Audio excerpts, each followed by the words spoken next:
All right, let's get into it. Sometimes an earnings report is way more than just a list of numbers. It's kind of like a detective story. And that is exactly what we have with the latest results from government contractor SAIC. On the surface, the numbers are telling two completely different stories, and it creates this central puzzle that, well, we're going to solve today. And here's the core of that puzzle right here. On one hand, you've got the good news. SAIC's profits absolutely crushed what Wall Street expected. But then you have the bad news. Their revenue, the total money coming in the door, missed expectations and is actually getting smaller. So how on earth can a company make more profit while bringing in less money? That is the big question we're going to answer. So first things first, let's get a real handle on the situation by looking at the specific numbers from their fourth quarter report card. Because understanding this mixed result is really the key to unlocking the whole story. And this really lays out that contrast perfectly, doesn't it? On one side, you have their earnings per share, or EPS, coming in at a super strong $2.62. I mean, way above the $1.79 analysts were expecting. That's a huge beat. But then, look at the revenue. They brought in $1.75 billion, which was just a little shy of the expected $1.78 billion. A beat on profit, a miss on sales. And that revenue miss, it's not just a small slip-up. That negative 4.8%, that's the year-over-year decline. So their top line isn't just missing expectations, it's actively shrinking. This is such a crucial piece of this puzzle. So why is this happening? Well, as we're about to see, this revenue drop is no accident. Nope, it's actually a very deliberate part of a much bigger story and a much bigger plan that's playing out at the company right now. Which, of course, brings us to the main question we really have to tackle. What is actually behind this shrinking revenue? Okay, so the answer has a few different parts. The biggest headwind is about $400 million in something called recompete losses. But just as important is the strategic choice the company made. They decided to walk away from some low-profit work, like a big contract called Cloud One. So this isn't just happening to them. In some cases, they're the ones making it happen. Now, that word recompete, that's some serious industry jargon, so let's break it down really quick. In the world of government contracting, you don't just win a contract and have it forever. You have to periodically compete all over again just to keep it. So when SAIC loses a recompete, they're losing a stream of revenue they already had in the bag. And this quote from the new CEO, Jim Reagan, it really gets to the heart of their strategy.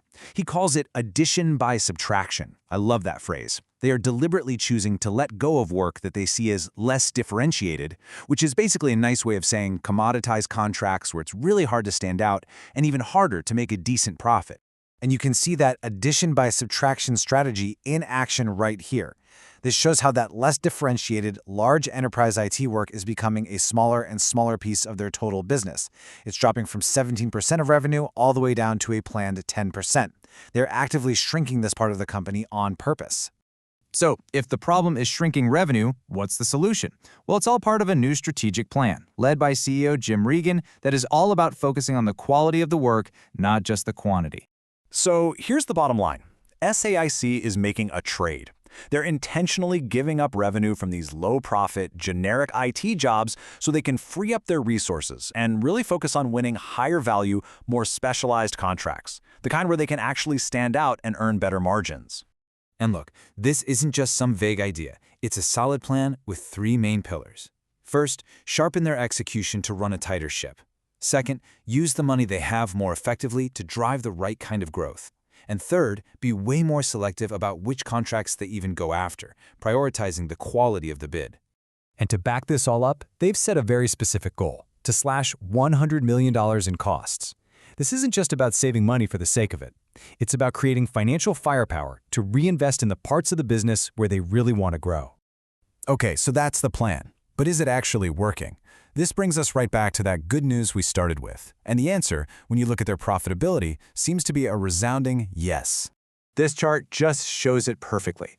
By getting rid of that low-margin work and focusing on costs, their profitability, or what's called adjusted EBITDA margin, is getting better. It's set to climb from 9.7% to a target of 10% next year. They're literally making more profit from every single dollar of revenue. And that 10% figure is a huge deal. It is the first time in its entire history that SAIC has guided investors to expect a full-year, double-digit profit margin. That's a major milestone. It signals that this new strategy is really taking hold. And on top of all that, the company is just a cash-generating machine. They are guiding to generate more than $600 million in free cash flow next year. That is an exceptionally strong number, and it just shows that even with lower revenues, the underlying financial health of the business is rock solid. So, let's pull this all together and look at what the road ahead looks like for SAIC. We've seen the problem, we've seen the plan, and we've seen the early positive results. So, what does it all mean? So here are the key things to remember. First, SAIC is making a very strategic trade. They're swapping lower revenue for higher profit. Second, they're doing this by walking away from that commoditized low-margin IT work. Third, this pivot is already paying off, boosting their profit margins and their cash flow. And finally, the whole company is now laser-focused on winning better quality, more specialized contracts. Which leaves us with the final, big question for the future. They've proven they can get more profitable by getting smaller. But the ultimate test? That's going to be whether this leaner, more focused strategy can actually restart the engine and drive that top-line revenue growth all over again. That's the story to watch.